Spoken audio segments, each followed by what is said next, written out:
Vamos a continuar con nuestro estudio acerca de lo que es el conocimiento.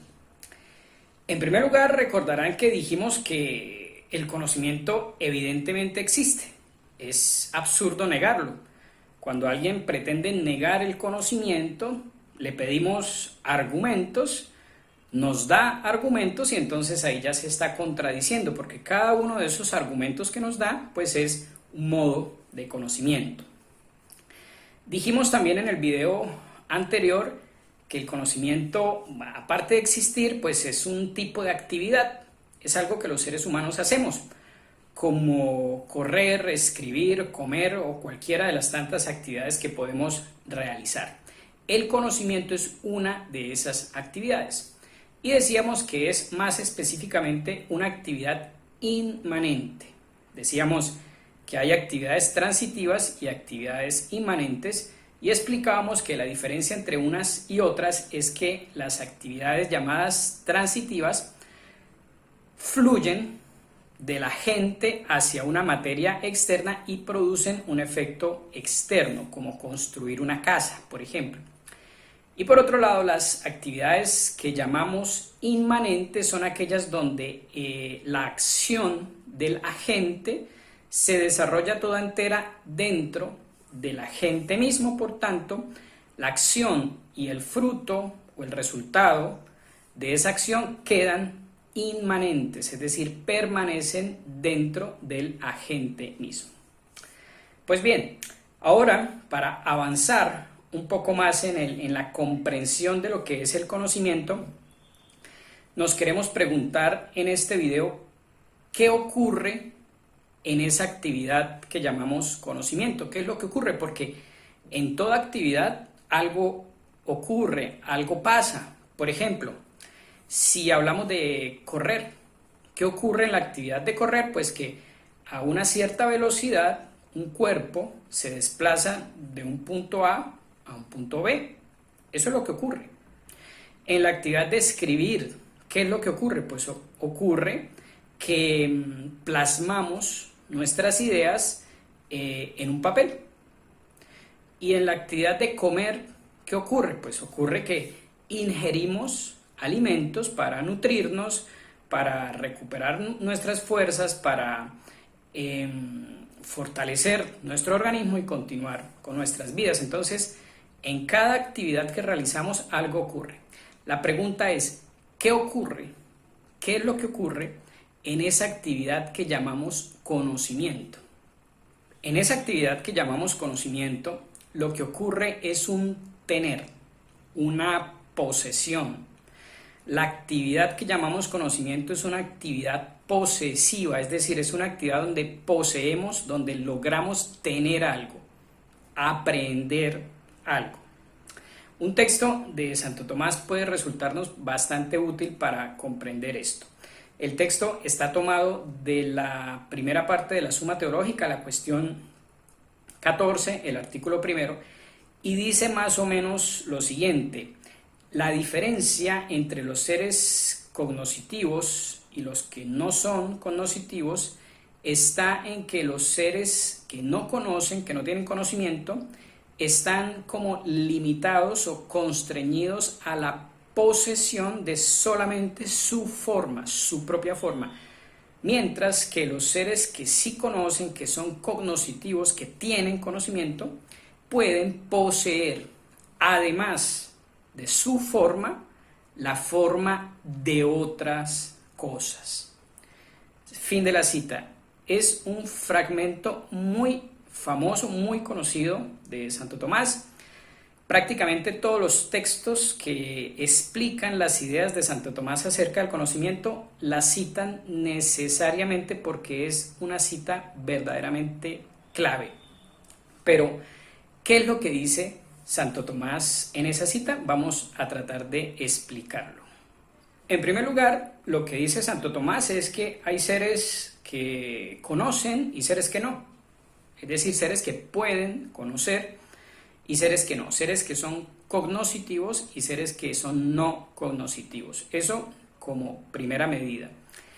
Y en segunda medida nos dice Santo Tomás que lo que diferencia, la diferencia entre los seres que no tienen conocimiento y los que sí, tiene que ver con algo que Santo Tomás llama forma, porque Santo Tomás nos dice que la diferencia entre unos y otros está en que los que no conocen están limitados a tener solamente su propia forma, mientras que los seres cognoscitivos pueden tener, además de su forma, las formas o la forma de otra cosa.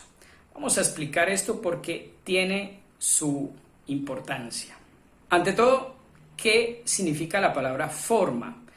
El concepto de forma es uno de los conceptos más ricos y más importantes de la filosofía. Lo encontramos a lo largo de todas las ramas que componen la filosofía. Lo encontramos en filosofía de la naturaleza, por supuesto, y lo vamos a ver más adelante con más detenimiento.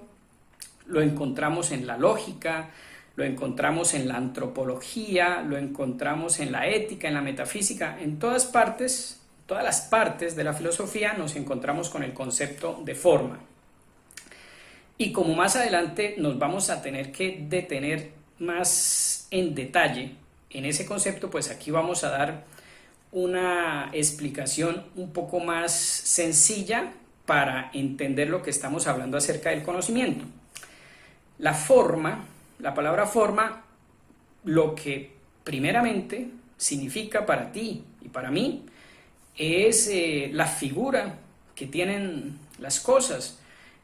Por ejemplo, cuando decimos que una piedra tiene forma circular, o si miramos al cielo y vemos que hay una nube que parece que tiene forma, no sé, de perrito. En esos casos vemos que lo que normalmente en el lenguaje común y corriente queremos decir cuando usamos la palabra forma es esa figura como externa que tienen las cosas, esa configuración como externa material que tienen las cosas. Pues bien, si analizamos un poco más ese concepto común y corriente, nos damos cuenta que esa figura que tienen las cosas, lo que llamamos la forma de una cosa, esa figura externa, pues cumple sus funciones, tiene sus funciones. Por ejemplo, como primera medida, la forma de una cosa la distingue de las demás, porque claramente que si algo tiene forma de perrito, pues es distinto de algo que tenga forma de casa, o de carro, o de avión. Entonces, como primera medida, la forma, esa configuración externa, distingue una cosa de la otra. Como segunda medida, la forma de una cosa, si ustedes lo piensan, como que limita a esa cosa de la que estemos hablando. Por ejemplo, digamos que hay cierta cantidad de nube, cierta cantidad de líquido ahí condensado, que llamamos nube, pero si tiene una forma, por decir algo, de casita, entonces si ustedes lo piensan, la forma como que toma esa materia de nube, ese líquido en estado ahí condensado, lo toma y lo limita, le da una forma, un límite, ¿sí? Fuera del cual ya no hay nube, la nube queda, la materia de la nube queda como contenida dentro de esa forma. Entonces, si ustedes lo piensan, esa manera común y corriente que tenemos de entender la palabra forma hace dos cosas: distingue una cosa de otra y como que limita la materia de la que esa cosa está hecha, la encierra dentro de unos ciertos límites y como que la determina a hacer eso. Entonces es una nube con forma de casita, no una nube con forma de árbol o una nube con forma de perrito, no, es una nube con forma de casita, está limitada, esa materia, ese pedazo de nube está limitado a la forma que en ese momento nos parece que tiene. Entonces, la forma en el lenguaje común y corriente cumple esas dos funciones: distinguir las cosas unas de otras y limitarlo a una cierta manera de ser. Pues bien, en filosofía normalmente lo que se hace es tomar esos conceptos del lenguaje común y corriente, profundizarlos de tal manera que adquieran un sentido más técnico y de esa manera entonces el filósofo lo puede usar para hacer sus descripciones acerca de la realidad. Y con la palabra forma ocurre exactamente eso. La palabra forma, ya no en el lenguaje corriente, sino la palabra forma, el concepto de forma, en manos de un filósofo, significa lo que cada cosa es. Aquello que cada cosa es su forma. Para el filósofo, cada cosa, ustedes, yo, todo lo que nos rodea, los árboles, los carros, las ciudades, el cielo, los astros, los elementos químicos, todo lo que podemos tener en una casa, en un centro comercial, cualquier cosa, tiene formas distintas, es decir, tiene maneras de ser diferentes, y todo eso que una cosa es decir, todo eso que podemos decir de una cosa son sus aspectos formales, sus formalidades. Por ejemplo, supongamos que hay un árbol enfrente de nuestra ventana. ¿Qué podemos decir de ese árbol? Pues podemos decir muchas cosas. Podemos decir que tiene 4 metros de altura, que es de color verde, que sus hojas son anchas, que su tronco tiene un diámetro, qué sé yo, de 30 centímetros, y así podríamos ir diciendo muchas cosas. Pues bien, para un filósofo, todas esas cosas que se pueden decir acerca de algo, porque ese algo es todas esas cosas, pues son los aspectos formales, las formalidades de esa cosa. Claro, si con nosotros sale a ver el árbol un especialista en flora silvestre, un biólogo, pues seguramente nos va a poder decir acerca de ese árbol pues cosas mucho más substanciales, ¿cierto? Cosas mucho más esenciales. Nos va a decir a qué especie, a qué familia pertenece ese árbol, y entonces ya no nos va a decir cosas como externas, sino cosas mucho más substanciales. Por eso los filósofos distinguen entre las formas accidentales y las formas substanciales. Las formas accidentales son aquellos aspectos de las cosas que están presentes en la cosa, pero pueden ser de otra manera, pueden cambiar, y la cosa, sin embargo, sigue siendo exactamente la misma. Mientras que las formas substanciales no pueden cambiar, porque si cambian, esa cosa deja de ser lo que es. Por ejemplo, cuando un ser vivo muere. Cuando un ser vivo muere, ya no es que le cambió algo más o menos accidental, pero siguió siendo lo mismo, no. Cuando un ser vivo muere, su cuerpo pasa a descomposición y se convierte en otras cosas, ¿cierto? Entonces, eso es el concepto de forma para un filósofo, lo que cada cosa es, tanto aspectos esenciales que no pueden cambiar, como aspectos más accidentales. Ahora volvamos al texto de Santo Tomás. Santo Tomás dice que los seres que no conocen están limitados a su forma y ya, no pueden salir de su forma, no tienen forma de adquirir otras formas, tienen las suyas y punto. Mientras que los seres cognoscitivos, los seres que sí tienen conocimiento, tienen esa particularidad de que además, la palabra es importante, además de sus formas específicas, pueden poseer las formas de otras cosas. ¿Por qué enfaticé la palabra además? Porque es que, por ejemplo, el árbol del que estábamos hablando, si un jardinero lo poda, entonces puede que ya no tenga 3 metros de alto, sino 2. Entonces esa altura, que es un dato formal del árbol, un dato que nos dice lo que el árbol es, 3 metros de alto, ahora ha cambiado y tiene otra. Entonces tiene 2 metros de alto. O piénsenlo con una pared. Una pared puede estar pintada de blanco y entonces tiene una formalidad que se llama color blanco y podemos decir esa pared es blanca. Pero piensen ustedes que yo le quito el color blanco y la pinto de verde. Entonces ahora tiene otra forma. Ya no tiene la forma accidental de color blanco, ahora es verde, ¿cierto? Entonces todas las cosas pueden tener otras formas, pero fíjense que Santo Tomás no dice que los seres cognitivos pueden tener otras formas, porque eso lo puede hacer cualquier ser. Cualquier ser puede cambiar sus formas, tanto accidentales como substanciales, y adquirir otras. Pero Santo Tomás no dice eso. Santo Tomás dice que los seres cognitivos pueden poseer, además de las suyas, las formas de otras cosas. Y aquí es donde está el secreto. Porque, ¿qué pasa? Pasa que los seres cognitivos, por ejemplo ustedes que me están escuchando o yo, podemos, según Santo Tomás, podemos poseer esas formas, esas maneras de ser de otras cosas sin perder la nuestra y teniendo en todo momento conciencia de que esas formas no son nuestras, sino que le pertenecen a otras cosas. Por ejemplo, me paro frente a ese árbol y conozco que tiene 3 metros de alto. Esa es una formalidad del árbol, es decir, los 3 metros son del árbol, no míos. Yo sigo midiendo 1,67, creo que mido yo, una cosa así.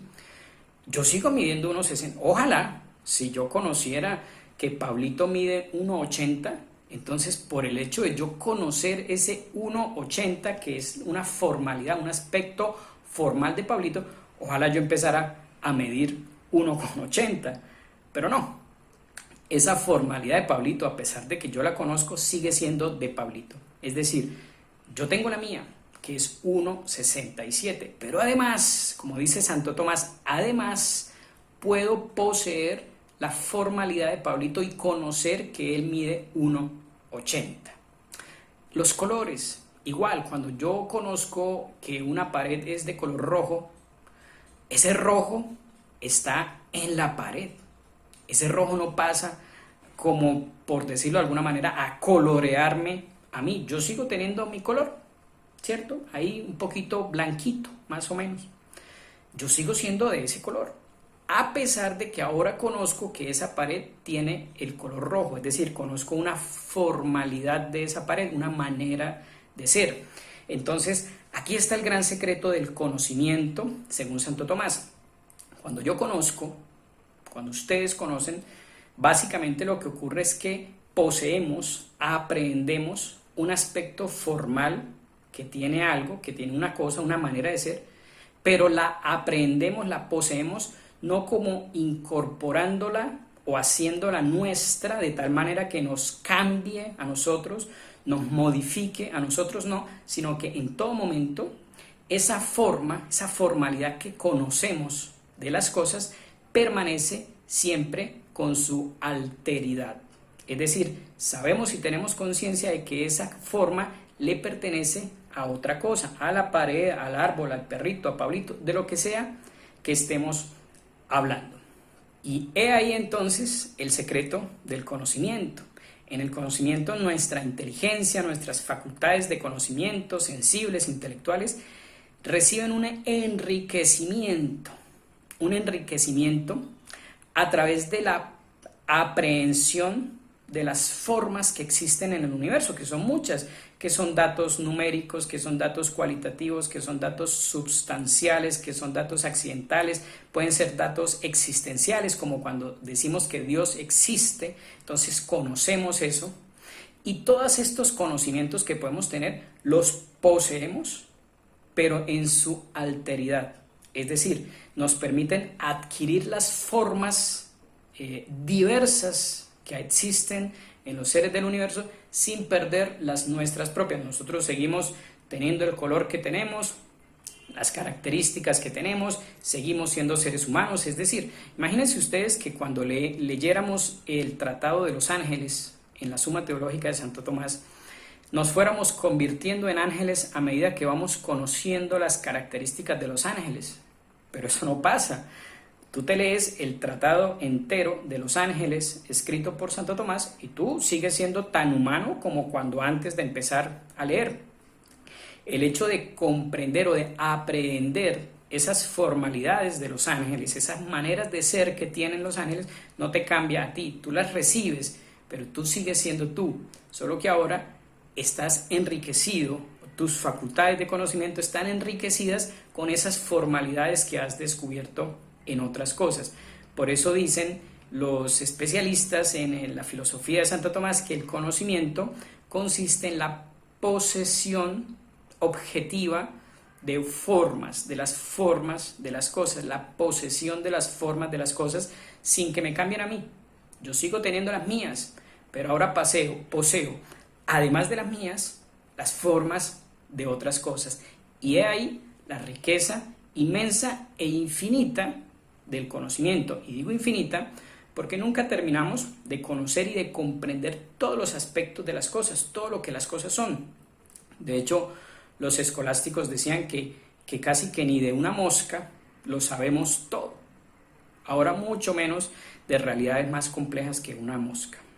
Entonces, ya sabemos varias cosas acerca del conocimiento. Sabemos que existe, sabemos que es una actividad inmanente y ahora sabemos que esa actividad consiste en que podemos poseer los aspectos formales que visten a la realidad todo lo que nos rodea.